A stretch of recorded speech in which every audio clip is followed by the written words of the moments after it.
Today I want to reshoot one of my first videos. This was for Almond Biscotti, one of the foods I'm well known for. I get invites. Come on over for Thanksgiving and bring some almond biscotti and we'll have it with coffee after dinner. This was a really funky video. This was more like a proof of concept. I didn't have the counter back then that I have since built so I could face the camera. So my friend who had the camera back then, it was his camera, he would have to video over my shoulder or around my side trying to video what I was doing. I've learned a lot since then. I even have my own video camera now. So I want to do this recipe, this new video for almond biscotti. Earlier I roasted 10 ounces, which is about 280 grams of whole almonds. These have had a chance to cool down now. I roasted them in a 350 degree oven, which is about 175 degrees Celsius, for about 10 minutes. They'll grind up better in the food processor and they'll taste a little bit better if they've been roasted. And then while I was getting these out of the bag, I picked through the almonds and I pulled out 40, there's about 44 there actually, of nice looking unblemished almonds, whole almonds. Some of these you can see how blemished these are. These I'm going to use for decorating the top of my biscotti before they go into the oven. I have my food processor set up, and what I want to do here is I want to grind most of my almonds down to almost the texture of, say, cornmeal. Not ground down to a powder, but I also want to see some chunks of almond because that'll look good inside the biscotti. So I'm going to grind about 2/3 of this fairly well till I see the texture that I want. Then I'll add the remainder of the almonds, give it another brief chop, and I should get the chunks that I want. So there are my chopped almonds. You can see that I have some chunks in there, but I also have some well ground almonds that, as I said, have been ground down to about the texture of cornmeal. I'm ready to start working on the dough now for my biscotti. I'm going to put 1 3/4 cups, which is 350 to 360 grams of granulated sugar in that bowl. I'm going to add 4 large eggs.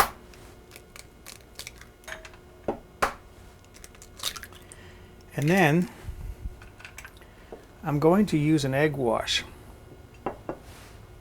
So I separated 1 egg and I put aside the egg white.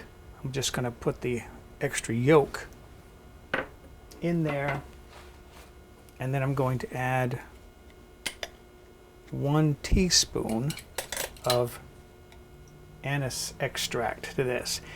Anise extract has kind of the flavor of licorice, and I just think of anise flavoring as being something that's just so appropriate in something that's Italian.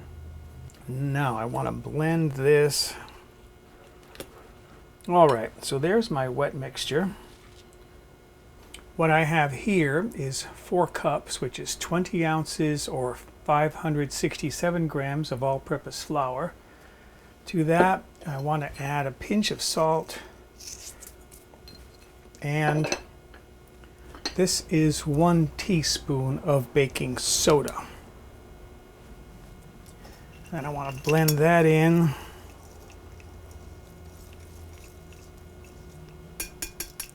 And I want to add my egg mixture.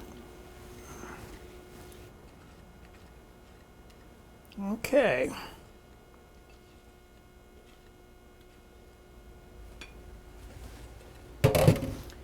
And I'm going to start to mix this up, but I'm not going to be able to blend it completely with this spatula. I'm going to have to eventually get my hands in there and just knead this to bring it all together. I've gone as far as I can go with that spatula. As you can see, this is not a smooth dough yet. But before I go any further, I'm going to add my chopped almonds, and then with my hands I'm just going to squeeze and press and knead until I bring all this together. This takes a couple of minutes, It will come together into a smooth dough, but it will be sticky. Okay, as you can see, I've brought this together now. It's sticky, but at least I've brought it together into a blended dough. I have to clean up my hand here, and then I'll be ready to divide this and shape my loaves. I'm going to transfer my dough here. Once I get it out of this bowl, it is sticky, but that's how it should be. Okay, transfer that to my cutting board. And then I'm going to just roughly shape this into a lump. And then with this is actually a plastic glue spreader, but I think it works very well when making this biscotti. All right, and then I'm going to wet my hands, rinse them again and wet them. Shaping this dough is a little bit easier with your hands damp. Okay, and I'm going to use my glue spreader to just hopefully keep that from sticking too much. And I'm going to shape this into a long loaf that is about the width of my lined baking sheet here. So a little bit longer, smooth it out. And I kind of want it to be like a half round. You've seen biscotti in the store. That's what made me think of this, actually. I was in the store and I saw biscotti in the store, and you got like a dozen pieces to the package, and they were like $5.99, $5.99, and I thought, that's ridiculous. I can make a whole lot of it for a lot less than that. Okay, and then just separate that because it is sticky, and I'm going to lie this on my baking sheet. Earlier when I mentioned the eggs, I mentioned separating one egg. That's the egg white. I mixed that with a little bit of water to make an egg wash. This is an egg white wash. And I'm just going to brush the top of these with this egg white. That looks good right there. Now,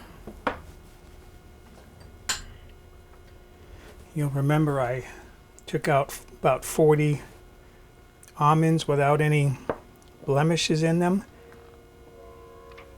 And yes, that's a train going by.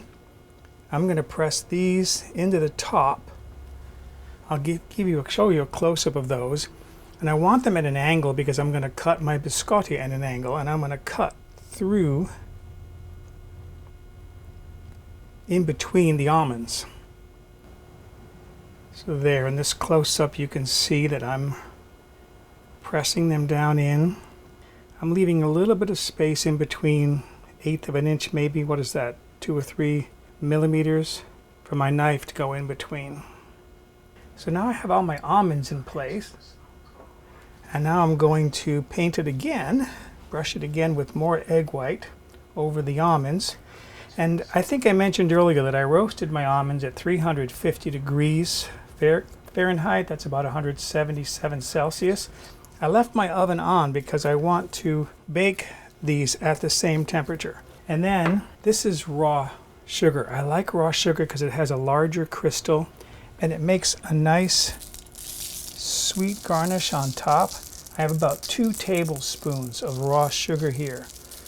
So I'm sprinkling these right onto the almonds.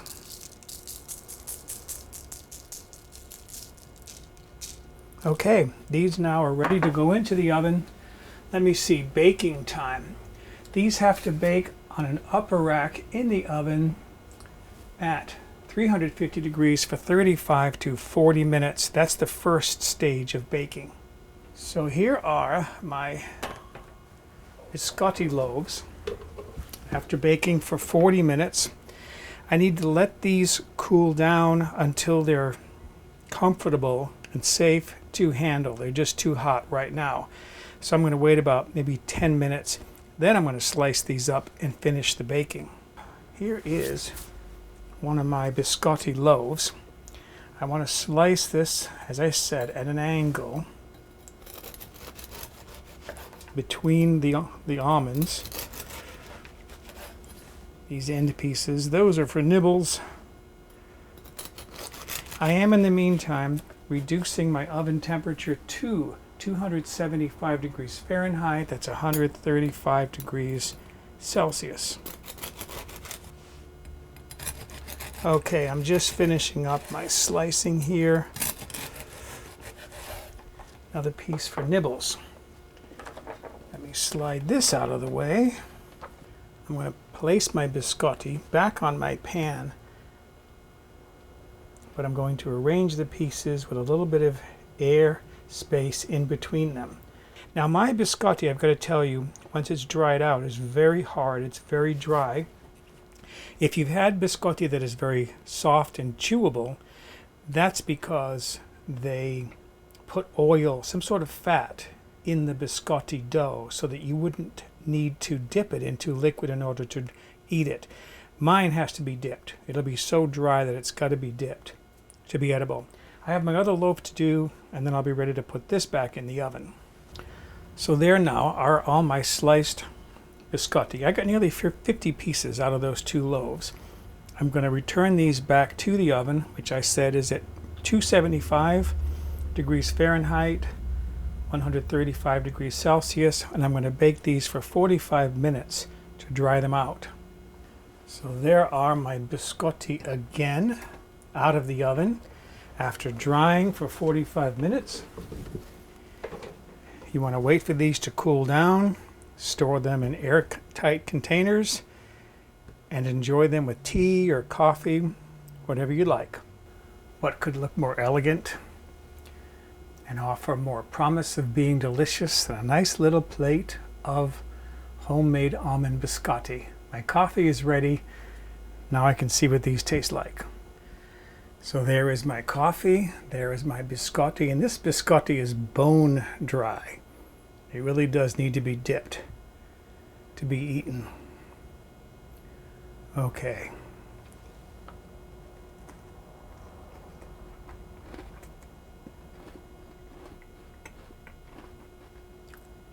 That is exactly what I would expect. That is so good. So excuse me. I'm going to go enjoy my biscotti.